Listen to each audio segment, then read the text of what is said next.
Hi everybody, and welcome to episode 29 of The Only Way is Ethics. We are joined by Rachael Grimaldi. Rachael, thank you ever so much for joining us here. I'm really excited to have you on our podcast.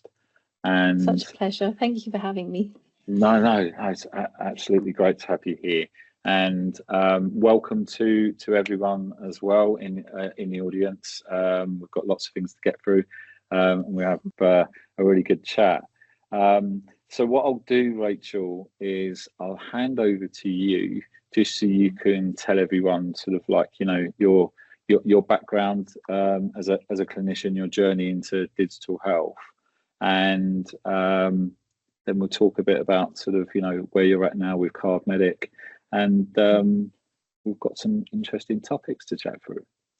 Yeah, sounds great. Well, yeah, thank you very much for inviting me on. I really appreciate it. And I really love what you're doing with The Only Way is Ethics and supporting women in health tech, and more broadly, I think it's a brilliant initiative. And so, yeah, I really appreciate the opportunity to come on and have a chat. And I know lots of the team that you have on your podcast as well, and there are some incredible women in there. So I'm an NHS anaesthetic doctor by background, have been qualified for 16 years, but did graduate medicine, so I've been on the shop floor for 20 years.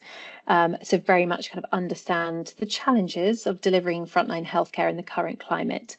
And I'm also a fellow on the NHS Innovation Accelerator and NHS Clinical Entrepreneur Programme. And so 5.5 years ago, ended up co-founding a digital health company that's designed to reduce health inequalities that arise from communication barriers between staff and patients, called CardMedic. And never had an intention or aspiration to run a business, but it just sort of ended up happening. So it was actually, I've got 4 children, but I was on maternity leave at the time with my third, and we were visiting family in the States where I grew up I was born in the UK, but lived there for a number of years growing up. And the COVID started and we tried to get back to the UK and the borders closed.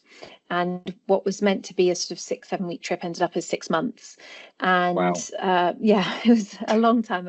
My parents were very patient, and thankfully put us up and looked after us in that time. But I was, as a clinician, although I had sort of 3 children under 3 1/4, was really desperate to do something to help, and had read about a patient that had been to intensive care with COVID and couldn't understand staff through PPE. And he described feeling terrified, and he was probably in his 30s and spoke English as a first language. And I thought, well, if he's terrified, what about someone who doesn't speak English, or someone who's deaf or has a learning disability, or someone who's had a stroke, for example? And so I spoke to friends and colleagues who were working in intensive care, in theatres and emergency department across the NHS, but also a variety of frontline services like police, military, firefighters, paramedics, and so on. And they said they were writing notes on scraps of paper, or shouting at patients, or just doing stuff to them without their knowledge or consent.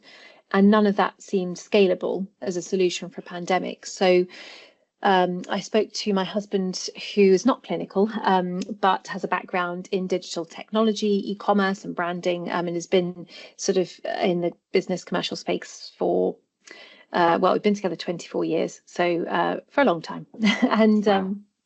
Yeah, and he said, okay, well, we thought, well, if we instead of people writing notes on a scrap of paper, why don't we just write a library of scripts that replicate what we're trying to say, just really simply replicate those common interactions, and in really plain English, really straightforward, sort of one concept per sentence, those sorts of things, no jargon.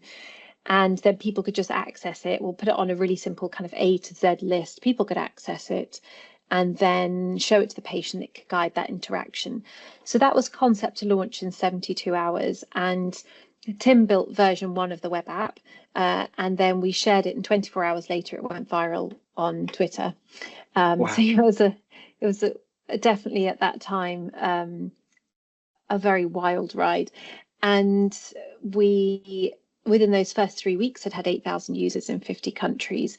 And then we got some global media coverage. So through the Department for Business and Trade, and sorry, my headphones are going. Can you still hear me? Yeah. Perfect. Okay.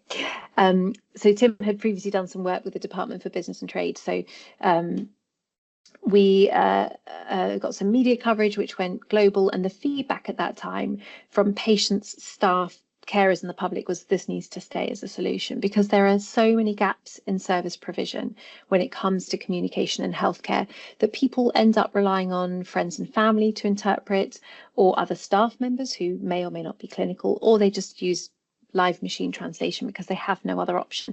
And that those things are advised against. They're sort of against trust policies, hospital policies. They don't support the accessible information standard, etc., thinking about sort of regulation and compliance and things. And so, but the problem is interpreters are underutilized. People can't always access devices to find them. There are urgent or emergency situations where there's just no time. So there are these gaps. And so we thought, well, people clearly we sort of sitting in that space, and what can we do to continue to sort of move this forward and drive it? And I know, as being a frontline clinician, that there are long-standing gaps or sort of barriers to good communication in healthcare. So PPE was just exacerbating all of that, but we were in a situation where we had sort of come up with an idea that actually was addressing a much wider problem than PPE created during COVID. So at that point, I joined the Hill, which is a market access accelerator run by Oxford University Hospitals. Okay. And it was actually through a social worker who'd read about us in the news, and she said that her son was at Oxford University and they ran this accelerator, and to have a chat with him, and he recommended I applied and so on, and he was a medical student. So that it kind of went from there. And then shortly after that, we had a brilliant group of speech and language therapists and learning disability nurses join to help us turn our content into easy read, and that was, they worked with them for several years, a brilliant team, and who sort of volunteered with us. We had language service providers volunteering to do translate some of our content, and so on and so forth. So and lots of clinicians coming forward to say, can they contribute content as well? So from where we started, the library has grown to over 2,500 scripts, and it's growing all the time, that replicate common clinical interactions, and you can change them to 50 languages, sign language videos, easy read and read aloud. And we've now just secured £1 million in grant funding to integrate live interpreters as well. So it's thank you. It's gone a long way. We're in over 25 NHS hospitals as well, and 2 US hospitals. So from where we started, we've definitely come a long way in the last 5.5 years. We commercialised 4.5 years ago because we thought we need to make this sustainable. So it was free for the first year in COVID. We had sort of people using it, and then we just thought, we can't sustain this all on our own. Right. So we commercialised, and we sort of have had investment through our journey and bits and pieces like that, and got some grant funding from Innovate UK and SBRI. So yeah, sorry, it's a slightly long-winded answer, but my transition from being a clinician, which I still do 3 days a week, to also becoming a clinical entrepreneur and working in the digital health space. Yeah, it's like, so this whole journey is sort of like saying 16 years as a doctor in sort of like many guises, and sort of like living in the Americas as well, 4 children as well, juggling that. That's no mean feat on its own, is it? They're fabulous, but it's a lot of as work. Well. And we've got 4 ourselves. So in relation to that, you well and you're still working as a clinician 3 days a week, and it seems the whole sort of journey seems really rapid, doesn't it, in relation to sort of like, I've got this idea, and then all of a sudden it's like whoosh. It was like sort of really, and I know from my experience that sort of, I've worked for sort of, as we've spoken about before, sort of like EPR suppliers, etc., and stuff like that. They've got big teams behind them in relation to being able to sort of like, to sort of like mobilize and sort of like, infrastructure, etc., and get stuff done. At what point were you sort of like, you look at, and I know you mentioned like, it was free for an amount of time, etc., and stuff like that. When did you sort of like realize, and you look at it and think, wow, okay, this is bigger than we sort of like we thought. We need to sort of like, step up, or we need to start making some decisions. And was that made easier by having sort of Tim on board in relation to it? Yeah, definitely. I mean, it's been very much a fusion of our skill sets. There's no way I could have done this by myself at all. First of all, I'm not technically, I'm an anaesthetist, so we do use, play with a lot of kit clinically, but I'm not technically minded as such. So I couldn't have even built version 1 of anything. So, and Tim's background is, he's built a sort of helped to build up a global e-commerce business that was in 9 different countries, and a team of I think it was 66 people, and sort of millions in turnover. So he's got that skill set, and I don't. So it was sort of very much guided by him and his expertise, and vice versa with him and my expertise clinically, that sort of helped us grow rapidly, or sort of evolve rapidly from where we started.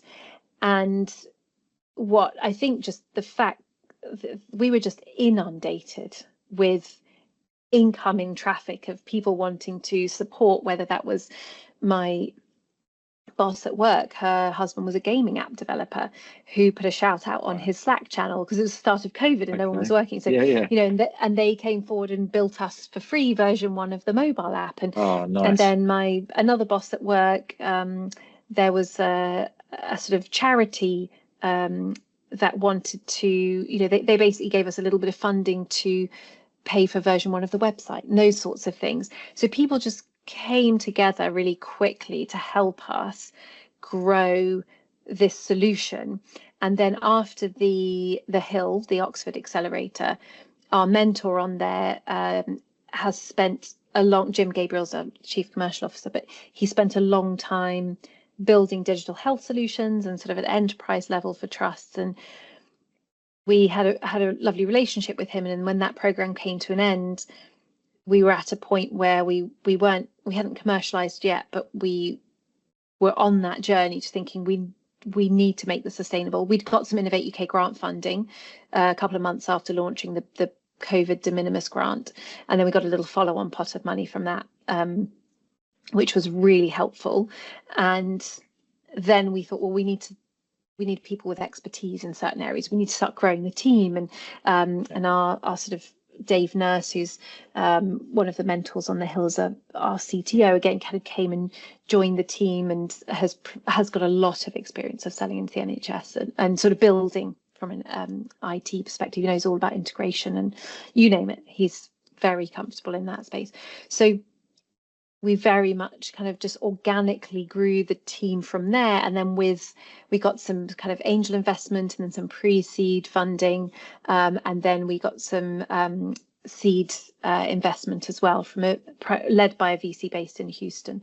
And then we've gone on to get some more grant funding. So it's sort of through that journey pretty early on, we knew we needed to grow the team, but it's been a very sort of slow organic process in that way. We haven't kind of rushed in and brought in a load of people. It's just been the stars have aligned at the right time and the right people have sort of crossed our paths, and we've grown from there. I think you tend to find that, don't you? If like you said, if it's organic a lot of the time, and you're not rushing these processes. And I think that's sort of like a good message as well, isn't it, for anyone sort of like listening that are at this stage or are thinking of or part of a startup. And because also you mentioned about sort of like grant funding and sort of like raising investment, etc., and stuff like that. And something that possibly wasn't on our sort of like agenda to talk about, but I think it's good to sort of like, how did you find that? Because I've sort of like, we've supported some sort of like some clients in relation to, where we work in the regulatory space, and there's information that is required for sort of like, Innovate UK or I4I, sort of like funding through NIHR, etc.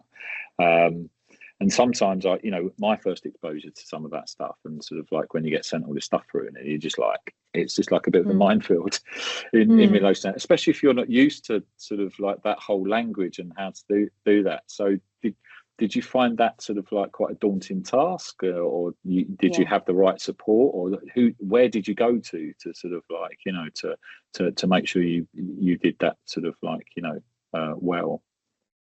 Yeah, I absolutely found it really daunting. I'd never applied for a grant before. And like you said, it's almost a new language when you're writing these forms. And actually, the first application was rejected because it wasn't actually clear on the application form that although the grant was for a maximum of 50,000, it didn't say you could put more. Our impression was you could put more than 50,000 that your costs would be, but they would only cover up to 50,000. So it was just slightly over 50,000 by I think a few £100, and they said that we were disqualified, and we were really upset because we poured our heart and soul into this, and we phoned them. We were in the States, but we phoned them, managed to get through to someone, and I think in retrospect it was a very sort of obviously put out there really quickly as a grant, availability being COVID, and sort of they were kind of trying to put the parameters around it as they were going. But anyway, a couple of weeks later, we were invited to reapply, which I don't think they've done before for a grant, but I think we were one of many people who had contacted them to say, hang on, something doesn't seem right or fair here. Of course, if you'd have blocked us from putting in more than, there was sort of a break in the system, we would have absolutely put in 50,000 on the dot or whatever it was, slightly under, and so we reapplied and we were successful. And in that process we worked with the health innovation, academic health science networks as they were then known, but Kent, Surrey, Sussex, AHSN were brilliant, and they had some ex-Innovate UK people who were part of their team who were just giving us kind of pointers and tips on the style of the writing and what sorts of things to make sure we thought about when including, and those sorts of things. So that we wrote the form ourselves, and no one sort of no one wrote it for us, but they were very helpful when it came to hints and tips to just think about when it comes to writing a grant. And certainly in the early days as well, the early days, first few years, I was on LinkedIn just networking and saying yes to everything, which was fantastic, and opened lots of doors and lots of opportunities, lots of people to speak to. And I remember speaking to, in the business world, some very senior experienced people from ex-CEOs or CEOs of major big corporations, and Tim saying, how did you get a meeting with them? I don't know, just dropped them a note and had a chat. And I think maybe COVID just sort of opened those doors as well, because the world felt like a much smaller place. And I, being new to that world, wasn't sort of, I guess, didn't feel shy about contacting people, because I'm in the clinical world, I may well have been if it was like a big cheese in the clinical world, but in the business world I sort of didn't really, I was very polite, and but I wasn't sort of scared of contacting people. So I think that really helped as well. So yeah, I think the grant funding definitely was difficult, was daunting. We did then apply for a follow-on grant of 25,000, which we got. So that was really helpful, and it was all during that time we then thought we need to grow the team, and as I mentioned before, sort of start to really build out where we could take this.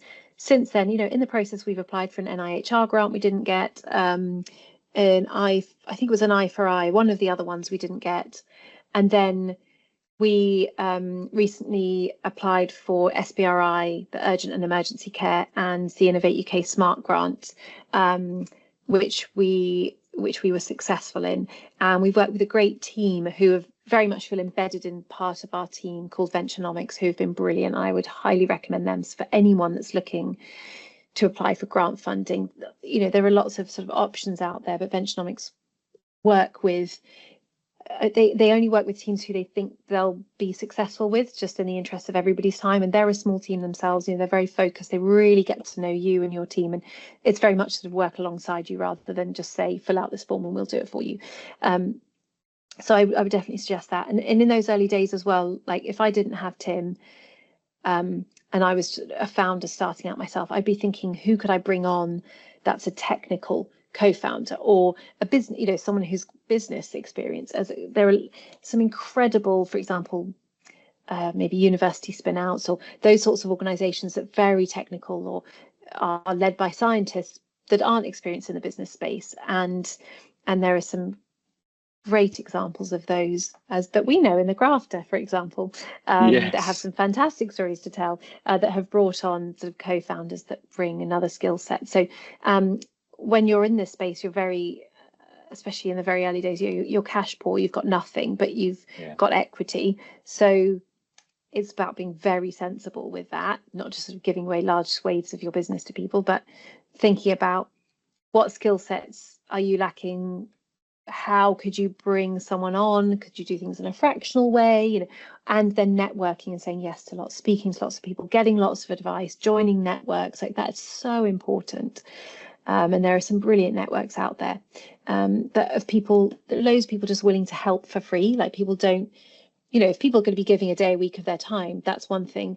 People are very happy to have, you know, the odd chat once a month, once every few months, or just a one-off. You know, people are really willing to give that time, because if you've walked this journey, you know what it's like. So you're only too willing to help other people that are in a similar space.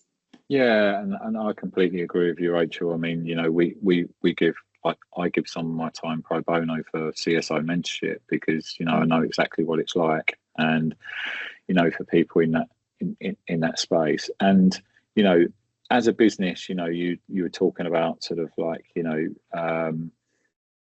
the whole networking, it's absolutely essential. But I think also, isn't it, it's yes, there's that sort of like, you know, saying yes to everything, or to everyone, and getting those connections. But then sometimes it's quite difficult, isn't it? Because you've got work to do.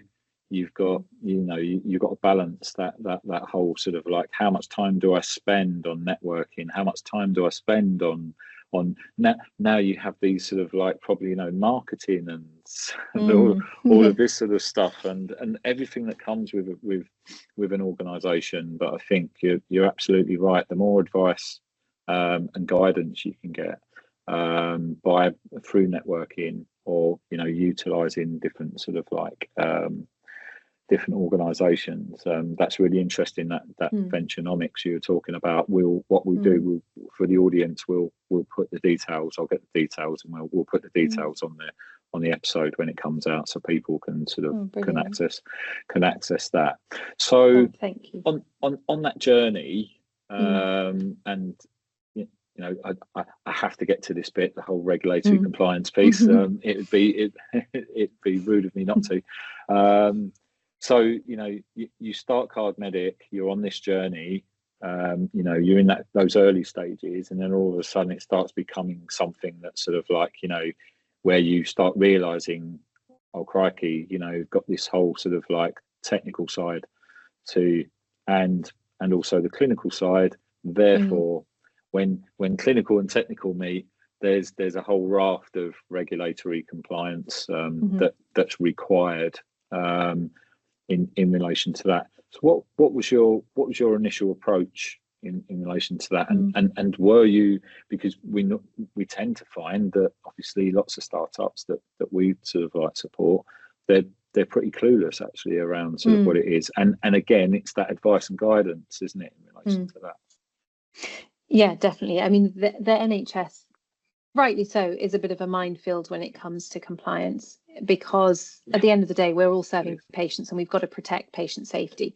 So it's all there for the right reasons, but it's definitely a bit of a minefield. With CardMedic, we're not a medical device, so actually it's been, at the moment, pretty light touch for us, in terms of we're plug and play. We've got our we don't store any patient personal identifiable information. In the future, we're looking to integrate to electronic health records, amongst other things. So that will change. But at the moment, you know, we've got our data security protection toolkit clearance, we've got our information governance bits and pieces, and so on. But in the beginning, we weren't aware of any of this. So again, it all came down to the networking. So I spoke to someone who worked at Google but was ex MHRA to try, and I can't remember how it was all through LinkedIn, but I can't quite remember how I ended up getting their name.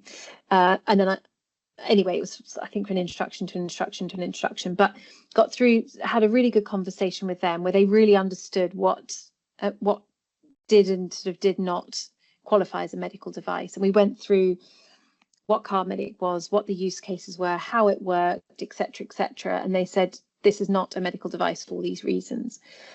So, but then it opened our eyes to, you know, all the other bits and pieces that we needed to be compliant with. And then as our team grew, we have people in our team who are very experienced in compliance and data protection and all those sorts of things. So they were able to bring their skill sets and knowledge and experience as well. So again, it's about surrounding yourself with people to fill the gaps in knowledge and experience on your team. So it hasn't been, touch wood, hasn't been a sort of particularly arduous journey thus far.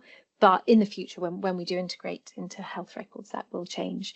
But I do think it's a case of doing some research online and speaking to people that, again, through there's a network I'm on called Voyagers Health. I'm not sure if you're on that one, okay, but it's a really good network.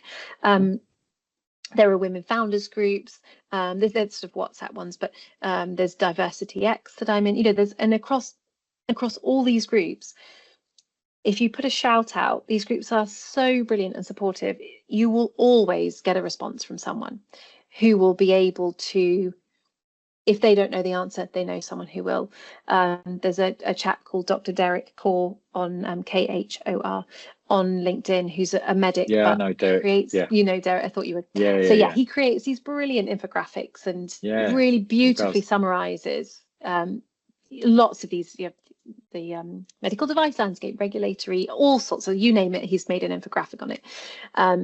And you know, there's loads of people, so many people in the digital health space. It's still a pretty small ecosystem, but lots of people know lots of people. So again, just ask around, get involved in these networks, put questions out there, and you will get answers. And as much as also it's really important to give to the networks as well. So as you start to build out your network, like Venturenomics, for example, I have no financial interest in what they're doing at all. I just think they're a brilliant team to work with. So I very readily and happily recommend them to other people. And I think you sort of have that pay it forward element of, if you have a good experience with someone, or you have, I don't know, R&D tax claim teams or whatever it might be, make those recommendations to people, because then people will want to help you as well in return. And that's not why I do it. I'm not like making helpful suggestions because I really want people to come and help me. It's more just I actually really enjoy making those connections for people and helping them, because I've had so much help, and so it's just a really nice sort of circular thing. But I think also, Rachel, from my experience in the sector, it is a bit of give and take. You know, we have to, you have to put that out there, because unfortunately, in especially in sort of like, you know, the space we work in as well, is that, look, we know lots of organisations are bootstrapped and they find it really hard with funding, etc. And they will chance their arm. You know, they will come to you and they will keep on and on and on in relation to that. But I think it's right what you said. You know, you need to be conscious that sort of like you say, if you've had those good experiences or you've got something to add, because as you grow and as you're on that journey, like ourselves, you know, and you're learning lessons, you've got something to give back, haven't you, to the sector? So definitely. It's you know, it's really good that, you know, that we do that in relation to that. So in that whole sort of like, we've moved on quite a lot since COVID, haven't we? There's so much that's happened. And if you take sort of like, you know, one of the positives from COVID is that digital health has accelerated astronomically in relation to that. It pushed it forward, didn't it? You know, sometimes for good, sometimes for bad. But, you know, what it did, I think it put the regulatory compliance agenda sort of like out there. But what it's also done as well was accelerated, you know, this thing we call artificial intelligence, which everyone is talking about, and you know, it's here to stay. It's not going anywhere. So where does CardMedic sit in relation to AI, and Mm. where do you see that sort of on your roadmap? I mean, we're already integrating AI into what we're doing with our sign language videos. So Brilliant. they're all AI avatars. So it's all humans that have recorded the videos, but sign language is very expensive to scale as a solution, and the deaf community is a very small proportion of patients in the large scheme of things, but they get so forgotten and so neglected and such a poor experience that making sure that our content's also available in sign language videos has been very important to us.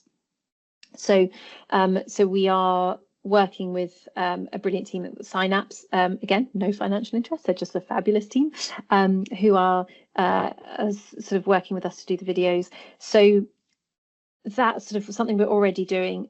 In terms of AI in the language services industry, it's at a very interesting junction at the moment where there's a limited pool of interpreters in the world, and the interpreters often work for multiple different companies as well, multiple different language service providers. In the UK alone, there's over 1,400 language service providers. Of those, there's about 20 to 30 sort of big players, if you like. Wow. A few of those are huge, but but overall, so they can't all have their own pool of interpreters. So they do all work sort of often to share it out. And AI is definitely an existential threat in some ways to the language services industry, but we see it as a big opportunity to. What's important to say is that we massively value human interpreters. As a clinician, I would much rather speak to a human interpreter with my patient than an AI chatbot, essentially. So I am not advocating for AI interpreters to take over by any stretch of the imagination. No. So with CardMedic, we're looking at, we've got our library of scripts, which just help in a hurry, help, for example, just little things like we need to put in a cannula or a catheter or send you for an x-ray that people would never bother to phone an interpreter for because they just don't have the time. And if you don't have the scripts there, patients just don't get told, and then they go for an x-ray without having a clue why or what's happening. So that's sort of, a set of use cases. And then we have our live translate, and then we have our human interpreters, which is what I mentioned we're integrating now. The language service providers are developing their own AI interpreters. So in time to come, I think when it's gone through robust testing and we know that it's safe, and maybe it will be more non-clinically focused, maybe more of an administrative role for the AI interpreters in the first instance, we'll absolutely integrate those solutions. But as a clinician, I can't comfortably advocate just use AI and don't use humans. Where I think we do need to be smarter, and that's what we're supporting with CardMedic and that the language services industry is generally shifting towards, is increased virtual uptake of interpreters, meaning telephone or video, because it's better for the planet, it's better for carbon footprint. If patients don't show up, hospitals spend tens to hundreds of thousands a year on wasted appointments. So interpreters show up, patients don't show up, but the hospitals pay a lot of money for sort of patient no-shows. Or sometimes interpreters don't show up for a variety of reasons, and then, appointments are lost. So if it's sort of on demand, or you can pre-book telephone or video, then at least that's more efficient and every pound is stretched further. And where we're sort of deploying CardMedic, we're definitely seeing increased use of interpreters, but it more efficiently.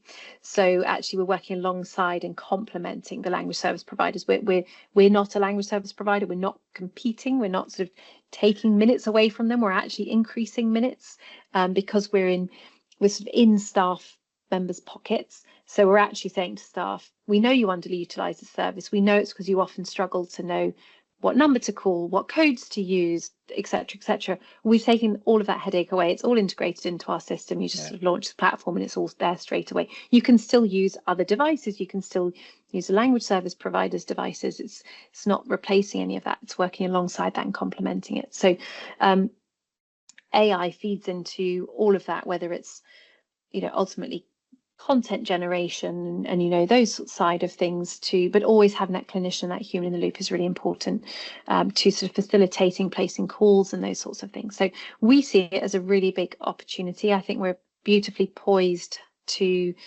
be able to leverage it, but maintain that human element of what we're delivering, because as a clinician, but also as our values and ethos as a business, that very much aligns. And I think if everyone took that attitude in relation to healthcare, because I feel at the moment, and sort of like, you know, aside from sort of like your journey, is that we're moving forward at pace with AI, not necessarily thinking about it in the right respects, not looking for the low-hanging fruit and the areas where it can sort of, you know, you've just explained, you know, a great scenario where it complements your functionality and in support of the clinician and the patient. Whereas I think what we're seeing at the moment in larger organisations, health organisations, is that, you know, we've got clinicians and team members alike that are like, I want that shiny new thing, and we're going to have it into our organisation, without people sort of saying, well, hang on a second, what's the need that this is supporting within the organisation? They're sort of almost like, I don't, you know, they've lost sight of that. It's like, it's new and shiny, and then I can go out on social media and say, oh, look what we've got in relation to that. And I think we're sort of, you know, we're losing sight, and that's dangerous territory from my perspective. And I think sometimes we need to be a bit more grounded, don't we, in relation to AI technologies, not losing sight of the human in the loop, as you've alluded to, and, you know, where AI can complement technologies. I definitely agree, and I think staff need to be able to trust it as well, and patients. I wouldn't say most importantly, staff and patients. Equally importantly, the end users need to be able to trust it.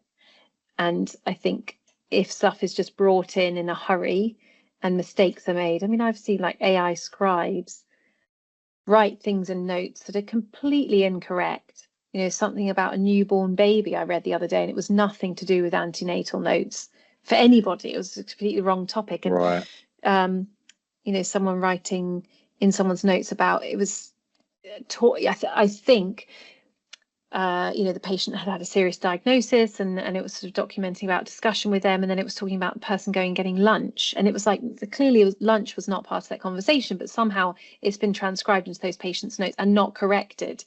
So again, in time to come, these things will improve, but still, if you're early days reading those sorts of things in the notes as staff and patients, it's hard to think, well, what else has slipped through the net? On the flip side, I think from an administrative perspective, you know, absolutely that it has its use cases, and thinking about, you know, screening for breast cancer, radiology screening, and dermatology screening for melanoma, and you know, there are huge use cases that I think it's much better than humans at picking up really subtle changes. Or using AI in, let's say, critical care settings or in the operating theatre to analyze blood pressure measurements, like if we have arterial lines, which are sort of invasive blood pressure monitoring, or oxygen saturations or ECG traces to detect deterioration potentially minutes or hours or even a day or two before it happens, before the patient deteriorates. Phenomenal. You know, humans can't do that. So I think if it's embraced in the right way and fed the right data, it's very powerful and saves an enormous amount of time, and definitely frees up clinicians' time for patient-facing duties. But I think it needs to be harnessed and regulated in the right way. And I think it still feels like AI is so much further ahead than the regulators, and we're sort of all trying to play catch up behind, kind of mopping up, and we don't even know what we don't know with it. So I think it's, you know, it's an interesting time to be a part of it, but also a bit daunting and scary to think, you know, if the regulation isn't robust enough, where could it go and what could happen? And actually, patient lives are at the end of this, and staff well-being and staff, you know, we work hard to get our GMC numbers or our NMC, you know, nursing council numbers, or midwifery numbers, or all those sorts of, join those registers takes a lot of training, and we put ourselves at risk and make ourselves vulnerable if we're using systems that aren't safe and they haven't been properly vetted and aren't robust, and we don't have those sort of safety layers built in to check, have we written something ridiculous in the notes unintentionally and that's now reaching the patient, which could cause harm, or or at least make a patient feel quite upset that something insensitive was written or incorrect. So yeah, there's a lot. We could talk all day about that. No, absolutely, and we could, but I think sort of like just sort of like my lasting sort of like comment in relation to that is that we're behind Europe in relation to what you've got the EUAI Act, which is now mandated, and I think that's a brave step that Europe have taken. And especially with medical device regulation classification, they've gone straight in. It's class 2A, which I totally agree with. I'm sort of like I'm in that camp. It needs protecting. It needs to how can you self-certify these sort of technologies? It's just that would just be ridiculous in relation to that. But I think the important thing within the NHS is that you're absolutely right. We're still not clear about accountability in relation to AI. So you've obviously got a lot of clinicians that are out there, that some that are more confident but still don't realise the sort of like the consequences of what they're using, and you'd hate to think that we end up with that. Realistically, there's bound to be cases at some point that will go to court. It's going to happen. We saw with the Synovis, and I know this is aside from AI, but sort of the Synovis incident that happened with the cyber attack, and they've contributed, and they've said that it's contributed to the death of a patient. We had our first one of my clients, and they had a sort of a coroner mention DCB 0129, and I've never heard that before. No. And obviously we got contacted, and thankfully it wasn't in respect to, they weren't pointing fingers at the system, but what they were saying, they were calling it out to say, could we please ask, find out, are they compliant, etc., and etc. And all of a sudden you're like, wow, it's like it's now happening. That sort of and hopefully people sort of like take it sort of seriously, and we can step up in relation to that. So, Rachel, you're a founder. You're a woman in health tech as well. So, as a founder, has there been any, and a woman as a woman founder, has there been any challenges that you've faced in relation to your journey with CardMedic, and if so, how have you overcome them? Yeah, I think when we initially started, and I sort of described that first phase where we had so much support from like my bosses at work and through the Department of Business and Trade, our Tim's trade advisor, Estelle, she's absolutely brilliant. And in those first few weeks, so many women were fundamental in helping us really launch and spread. And there were lots of men involved, but really there were lots of examples. I remember turning to Tim and saying, there's just so many women that have really helped propel us on this journey, and that really stood out to me. And then what sort of through the journey over the last 5+ years, through probably one of the biggest challenges from the business perspective has been the fundraising side.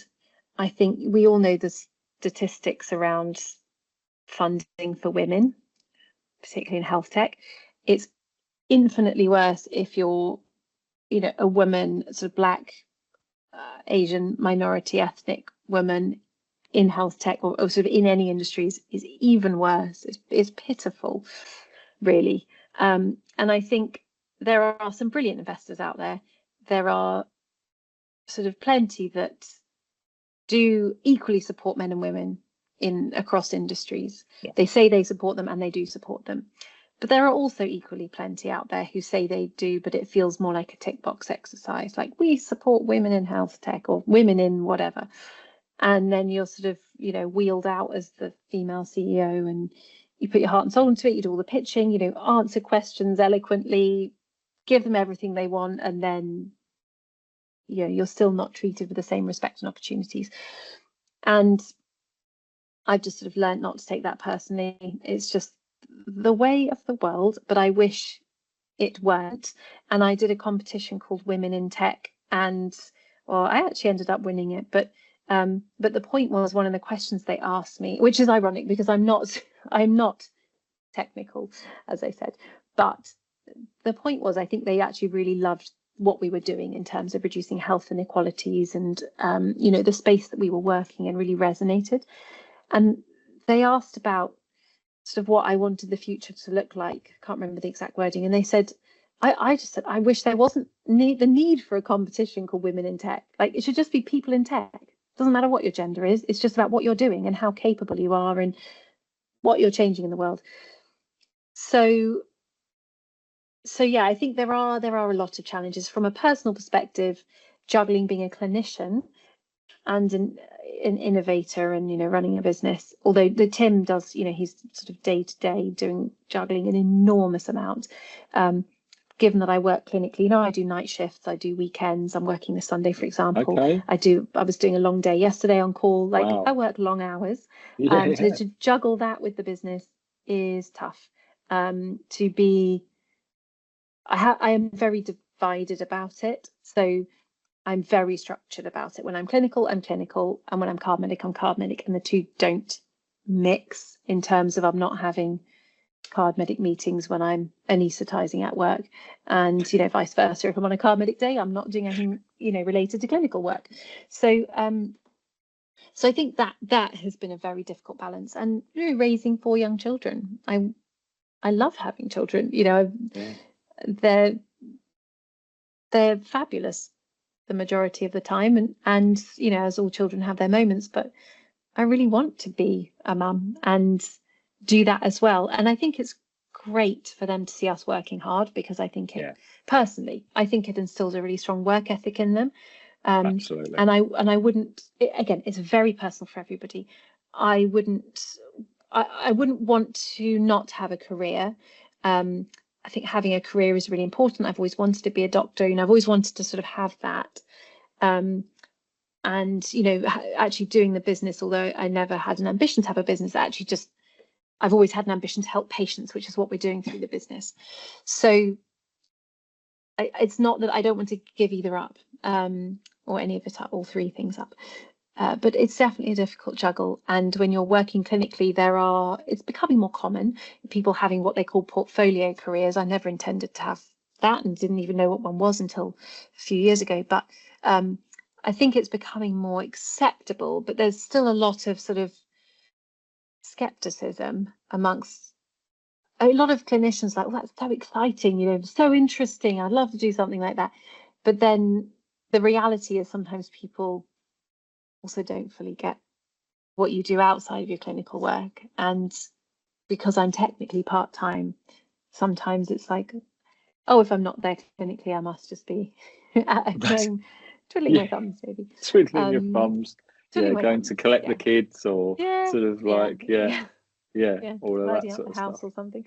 So, but then again, if I were a full-time mum, I'm sure my days would be flat out, and I would be doing all sorts of stuff at home, keeping on top of, a tidy house and all the life admin and creating fun activities for the kids. I throw myself into that fully. So I think whatever you do, generally you're very busy. It's just I happen to be doing lots of things, so I'm just very busy across lots of areas. So yeah, I think those are probably some of the biggest challenges across all sort of 3 areas of my life. And it's interesting because, like, we're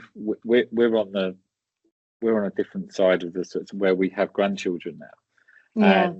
But you're absolutely right that I think it is I hope it's inspiring, and I think it has been inspiring. You know, we have our own, like yourselves. You know, we're a growing organisation, and you uniquely sort of like you, it's myself and Sonia, like it is with sort of like yourself and Tim working together. And I think it's great, and I think it's great for the grandkids to see sort of like, you know, that we are sort of, and they understand now. It's quite nice, you know, when we have them sometimes, that it's like, you know, you have to sit on the sofa and be quiet. Granddad's on a granddad's on a call. But what eventually happens, and I think that's great, and I think this is possibly something from COVID as well that's helped, is that if you see a grandchild running past, or they come over and say hi on a Teams call or anything like that, nobody really minds in relation to that. I mean, in this call, I've had them knocking on the door, I've had them knocking on the window. But they're so used to me working. They're just to say hello. I think they do have clothes on. Sometimes they don't. They just got back from school. So, but you know, they're so used to me working. It's not like they're hammering away, you know, looking for my attention. They just run away again. They know I'll be out in a bit. So, I think it's we all have lives outside of work, you know. Totally. So I think we shouldn't be hiding it. If not everyone has children, not everyone wants children, but people have hobbies, people have families, they have, you know, all sorts of stuff they're doing outside work. And I think that we should be showing those sides of our person. There's obviously time to be very professional and those sorts of things, but you know, I don't think we should be hiding the fact that we have families or things that we love to do or people we love spending time with, and lives and hobbies outside of work. That forms part of who we are, and it makes us more interesting and rounded. Yeah, absolutely. But also on the other side, when you were talking about, interestingly, but also people need to realise and not have these perceptions of, you know, whether it's sort of like women or men in relation to sort of like, you know, is there this expectation that, you know, if you're part-time, if it was, you know, if it's a woman, and it's like, you know, oh, you're obviously doing something in the house or you're whatever. And if it's a man, oh, he's probably over the golf course or sort of like, or whatever, and stuff like that.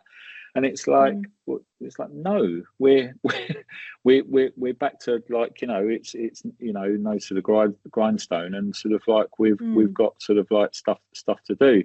And I think sometimes it's sort of, you know, as you know, we had Women in Health Tech sort of podcast episodes and panels, which were really successful. And I think for me personally, it really, you know, I've said this on other podcast episodes as well, is that in doing my research in relation to putting those panels on, I didn't know what STEM was prior to doing that, you know, and I'm quite open about it, you know. And I speak to different people. Some people say, oh, you didn't know what STEM was? And it's like, no, I didn't. And in relation to that, but now now I do know, and we're pushing that forward. And there's lots of people that are now wanting to find out and volunteer to say, I'm happy to go into schools and talk about my, you know, what I do and my roles, etc. And I'm like, well, let's do that. Let's sort of like, you know, and, you know, this is me speaking to the audience as well. If, you know, if you're out there and you are a woman in health tech, and you have the sort of the contacts, or you're able to give some time, I think it's absolutely fantastic. And for men as well, not just women, but for you know, for men in health tech or other industries, to sort of like to go out there and to speak to sort of like, you know, young women in sort of like, you know, and tell them about the opportunities that are out there, so that we can get more people in that space. And it was interesting when we had Dr. Jessica Morley on, who's at Yale University. She's a guru in AI sort of ethics and used to work for NHSX. And when we had her on the panel, she's speaking from her room, sort of in Yale University. And she said, if I went into my science block now, into the sort of like, she said, I could grab I almost wanted to say, go on, do it. Let's go, let's have a journey and go over there. Yeah. She said, I bet there'll be not one woman in there. It'll all be, she said, it'll all be men, guarantee you. That's, I mean, interestingly, clinically, the number of times I look around an operating theatre and I've been in an all-female team. Obviously, you don't know who you're going to be working with, but the number of times, or majority female team, and that makes me so proud. The surgeons, the nurses, Yeah, the scrub team, the runners, it's the great. porters, the anaesthetists, like all women team, and I love that. And then, you know, obviously work with lots of men as well, but I love the fact that those opportunities are there. But there's, you know, one thing as you were talking, I thought, oh, I didn't mention this, but I feel like it's very relevant, is, you know, like all of us in this space, we're doing lots of things. And, you know, from a clinical perspective, I don't sort of go to work, gas people as it's known as sort of colloquially, and then go home. You know, I have to do audits, teaching, research, presentations, blah, blah, blah, you name it. Like I'm presenting tomorrow at a departmental meeting and so on. Apply for jobs. There's a lot that goes into that just outside the sort of day-to-day work and the on-calls and the long shifts and everything. And then everything that goes with the business, and a huge amount obviously that goes into that. And I do a lot of the sort of public facing side of like the thought leadership things, the presenting conferences, etc. I have a lot on my CV, and you know, it's been more than once commented on. Like, I don't know how you do all of that, and you know, you're superwoman and all that, and I'm not. I am not superwoman at all. I just work long hours, and I sometimes think, if I were a man, people might say, good on you, you know, amazing, look at what you've achieved. If you're a woman, it's like, don't know how you do it. It's just not possible for someone to do that amount. So I do think as a woman that sometimes, and that might just be personal to me, but I don't think it is. No. So I think that's sort of one thing. And the other thing, just thinking about the STEM side of things, is someone called Elena Sennell, who runs a program called Teens in AI, and she does phenomenal stuff. It's like it's a global organization. She's part of my Women Founders group I'm in, and they do events all over the world, and they go into schools, and they get teens involved in AI. She's won tons of awards, and she does public speaking, I think, and she's phenomenal. So that's just someone who I think would be great to put in the footnotes of the chat, because I think people could drop her a note if they're interested in that as well. She's doing some really brilliant things and has an amazing and very inspiring life story as well. Yeah, and I think it's absolutely key to have those. I think it's really important to spread the word, hence why we do the podcast, is sort of like, you know, is those inspiring people can make such a difference, or anyone that we have on, not just the inspiring people, but I think some of those people that have those, don't they have those stories. And I think you know, your story is inspiring, Rachel, and for those people that, you know, like you said, they say like, oh, I don't know how you do it, but it's like, you know, it's because you're driven. It's because you're sort of like, you know, in relation to what you do, and you know, and to make a success of it. It's the only way it's going to happen, isn't it? If you sat back on your laurels and sort of try and thought it was just all going to come to you, then obviously it wouldn't be a success in relation to that. And it is a shame that some people get these perceptions. But what advice would you give to other women that were looking to be sort of like founders, had really, you know, inspiring or great ideas, and they want to try and sort of push that forward? What would you say to them? I guess in the vein of my sort of feeling like it shouldn't really matter what gender you are or what you identify as, but I think just some, I guess, bit of advice that I had, which makes total sense, is make sure that you have a solution for a problem. You're not a solution looking for a problem to solve. I think that's really important, and identify where it fits into the market. You do some market. We did not do market research when we launched CardMedic because we didn't plan on launching a business. Yeah. But as it happens, we filled the gap. But I would spend a little bit of time looking at the size of the market. I mean, not to say you want to create some unicorn and multi-billion-dollar industry or whatever, but you know, it depends on what you're looking at. Is this a lifestyle business? Is this something that's really disruptive? Is it you know, something you're just doing on the side? Those sorts of things. So just have a look at the market, have a look at the competition, have a look at the opportunities, sort of map it out a little bit. And then networking is really important. So again, before you launch anything, just doing some networking, speaking to people. And then I think for anyone, being very aware of your limitations, your gaps in knowledge, and what do you need to bring on board? Who do you need to bring on board to join you? Or maybe you can do everything. And there are definitely people out there that have absolutely started very successful businesses from scratch by themselves, including yourself, starting out, your business. Totally.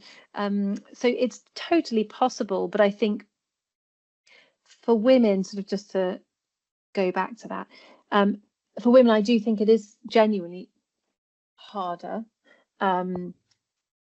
Because there are just a lot of invisible barriers in the way, whether that comes to people saying yes to have conversations, or whether it comes to funding, or like opportunities at school. If you didn't do the STEM stuff at school, if you just didn't have those opportunities, then, but where there's a will, there's a way. People are driven, they're enterprising, they're smart, they're hardworking, good at multitasking.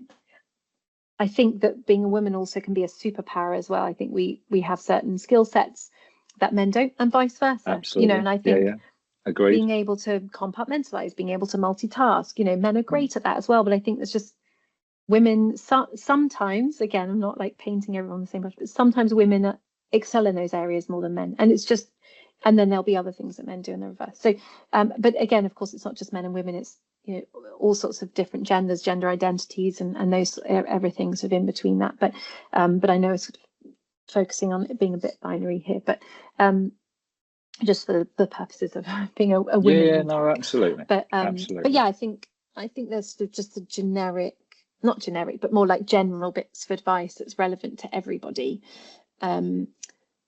just around making sure that you're seeking, your solution is solving a problem. You really understand the market. You understand the pain points.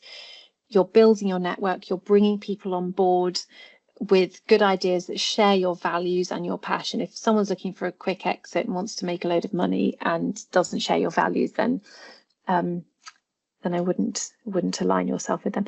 And follow your gut instinct. We've definitely had probably one experience in particular, but they do come along sometimes where things just don't feel right, even if they look great on paper.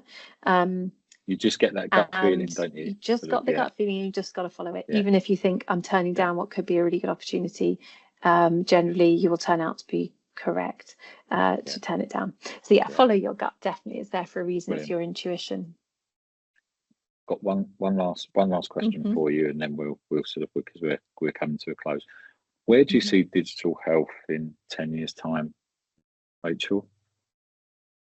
Oh, $10 million question. My hope for digital health in 10 years' time is that the regulatory landscape's caught up with AI, and I don't think AI is the future of digital health. I think it's more than just AI, but my hope is that it's an AI-enabled future of digital health, where relevant and appropriate. But there's space for all sorts of digital technology, and that the regulation and the policymakers and the funding available has caught up with all of that, such that it sort of sounds like jargony, but it's possible to unlock funding to really embed these solutions, and it's much more frictionless than it is now. Is that the right way around to say it? Like, it's full of friction at the moment. I just want to be able to, if we can make it easy for healthcare to innovate, to adopt new technologies, to implement them, to evaluate them, to get follow-on funding, to jump through the regulatory hoops, and whatever role AI plays in that, great. Doesn't all have to be related to AI, but that's what I hope. So there's so many phenomenal innovations out there, lots of which are on the Clinical Entrepreneur Programme and the NHS Innovation Accelerator, that are struggling to sort of embed themselves because of all of these challenges, and they could make a real difference to delivering healthcare. So that's my hope and wish. So let's see. I think you're right, and I think this year I've experienced that we're stifling innovation within the UK, and it needs to change. because yeah. we're in flux at the moment, aren't we? With so many different things, like you've just said, we're up in the air. We're all over the place in relation to NHSE regulations, MDR, NHS safety standards, AI, lots of things, and it needs to settle, because People are otherwise we're not. leaving. Yeah, Businesses they are going to the States. Yeah, Going they to are Europe. totally. They're just leaving. Asia, all over. Yeah. Rachel, it's been absolutely fantastic talking to you. We could go on for a lot longer, and I'd love to open the invitation for you to join one of our panels on Ethics Empowered, because I think we'd have so much more to talk about in relation to that. But just to put you on the spot, just for one more sort of thing. So what would be, from our discussions, the one takeaway that you would sort of like give, or bit of advice that you would give to the audience before you go? I think that talking, and that again comes back to that networking, that digital health is a small world in the large scheme of things. And I think talking to don't always have to be like-minded people, because it's good to be challenged, but talking to other people working in this space to share ideas, to network, and to elevate each other, I think is so important. Seek opportunities for other people, help elevate other people, because it's the right thing to do, to support other people who are also working in this space really hard to succeed. So I think just through having this chat with you, I think we've just touched on so many themes. It is hard to summarize it under one roof, but I think the theme is that we've been talking, and I think that talking is brilliant, because you get to share so many ideas. And like before we kind of started the podcast, I mentioned Women in Wealth, which are a brilliant organisation run by Devika Wood and her colleague, and they're doing some phenomenal things in that space. And I think I'd love for you to connect with her, and I think you could do a lot of really good work together. So I think all of these things come up through connecting with other humans and talking to other humans. So I guess in the theme of AI, not forgetting about the humans in the midst of it all. Fantastic. Rachel, thank you ever so much for joining us. Pleasure. And again, thank you to the audience. And we look forward to episode 30, which will be an exciting one with Rachel Murphy, Tara Donnelly, and Catherine Church. Thank you again, Rachel. And thank you to everyone listening. Thank you so much.